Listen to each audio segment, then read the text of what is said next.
I'm amazed to be in Singapore. I just lost my rings in the bathroom, and somebody brought them.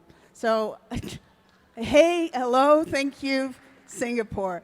I'm a real Dutch girl. Do I have something? Yeah. Oh, no, that's too much. Okay, why I want to introduce myself is because I'm here because of this guy, and I am sort of forever the daughter of. His name is Willem van Eelen, and he started working on cultivated meat in 1980. And that's quite a long time ago, and most people don't know that. And I'm very proud of it. So I wanted to tell you that. And yeah, what did he work on? Making meat from cells and not from animals. And to make it even more crazier, that was not the first time he thought about it. He started thinking about it already in 1948, shortly after the war. He'd been hungry, he'd been in a prisoner of war camp, and he knew that hunger and food was important to take care of. So that was his mission.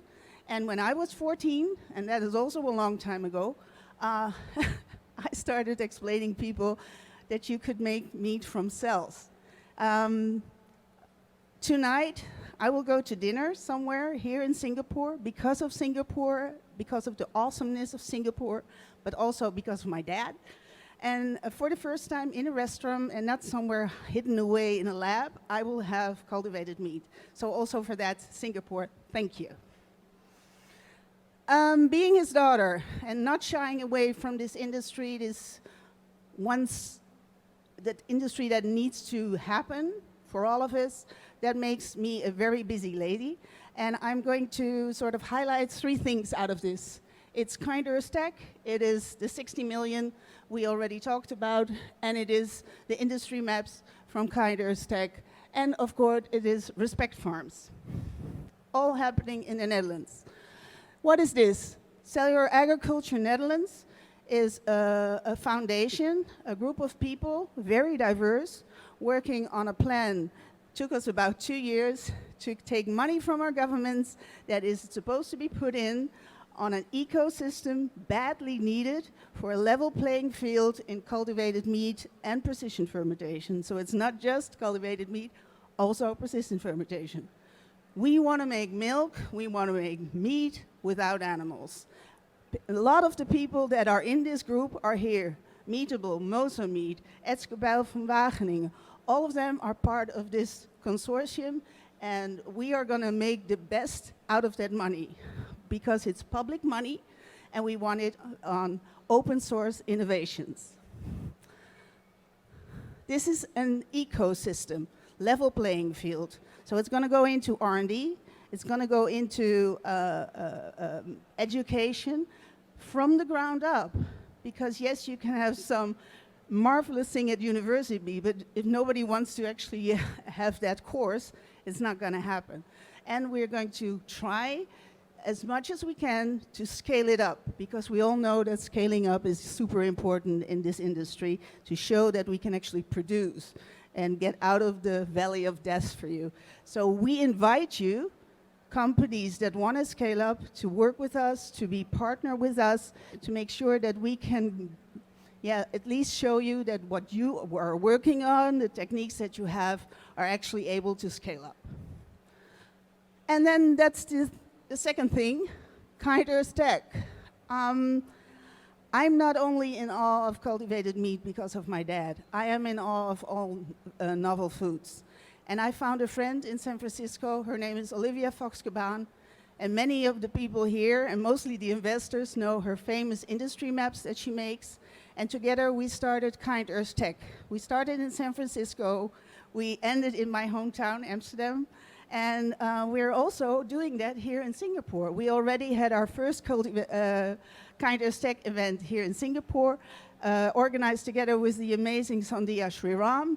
And we will do one in, I believe, March again here in Singapore, and one in June again in Amsterdam. So please come stay with us, be part of our events, and be on the maps. Make sure that you're going to be one of those companies on our maps. Okay. One of the reasons why, for me, being part of this industry, talking about this industry, being an advocate for this industry is important is because of the urgency. If the companies here in the Netherlands, all over the world, manage to do a big part, or even a small part, of the meat market in total, and look at the slide, this amount of land, antibiotic use, and slaughtered animals can be saved. We need to build a better system to change it. Let's not fight the system, work with the system, and make it better. There's a lot in the system currently going very well, and I think we can update it. One of the ways I'm trying to do that is going back to one of the original ideas of cultivated meat. And that was to sort of not only work towards big factories, which we need if we want to have that big chunk of the meat market, but also work with farmers, parallel, together, but very specifically, one thing for the big picture, one thing for the smaller picture. And therefore, I'm currently working on Respect Farms, and what you would see here is sort of our the world's first ever cultivated meat farm. And why in the Netherlands? Well, I'm not sure whether you know that, but the Netherlands exports not only a lot of meat and a lot of, I don't know, and we sell cannabis, and we have Amsterdam, and lots of stuff is going on in Amsterdam, and we have tulips, but we also have farms, and we sell whole farms to the rest of the world. And I hope that the Netherlands in the future will also sell cultivated meat farms. And why? Because if you start with one farm and see how big the farming community actually is, and you make that work specifically for them, and make sure that all the answers, which are valid questions they ask, how much does it cost? Can I actually do this? Is this for me? Who's my off-taker? How long can I use the stuff that you want me to buy? If we can answer those questions, we can make a huge market out of agriculture. And that is what we try to do in the Netherlands, because we've done that before. And we're an absolute amazing place for that. And then I hope everybody also from here who wants to transform agriculture here, not goes to the intensive farming option, but to the cultivated meat farming. If you want to see what that looks like, with the help of my agriculture ministry, I was able to make a really, I hope you like it, nice film. Because explaining the idea of cultivated meat on a farm sometimes gets me sort of weird. I was like, huh, what is she talking about? Isn't that supposed to be on somewhere on a big industry area on a farm? Can a farmer do that? Do farmers want to do that?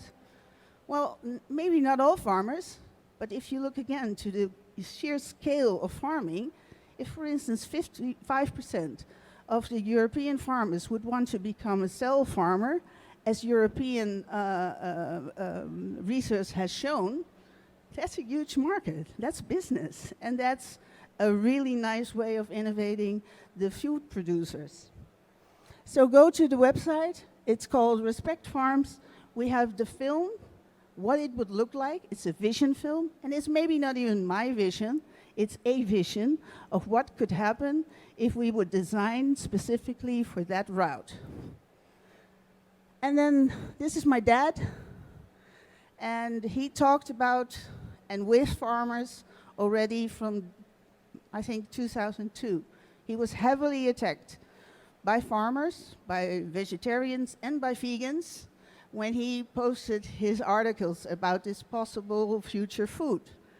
And he asked me to bring him to a farm. And I asked him, okay, Dad, why are we going to the farm and not to the vegetarian people or to the vegans? And he simply said, Ira, they're not the problem. It's the 95% of people that want to eat meat that we have to provide something else for if they want to.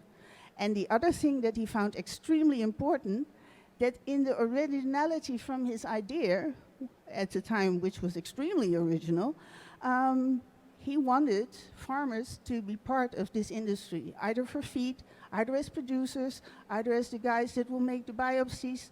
And there are different techniques in cultivated meat, and some will work on a farm, and others will work perfectly in a factory. And if you're an investor or if you're interested in this industry, make sure that you understand that. It's a diverse technique and a diverse industry already, even though it's in its infancies. Thank you on behalf of my father. Welcome to the Netherlands. If you want to cooperate with us, there's a lot to do here. And thank you for all the companies like Meetable, like Mosambi, already trying their best to work together with you on this amazing place that I can now go to a restaurant to and have that for dinner. Thank you so much.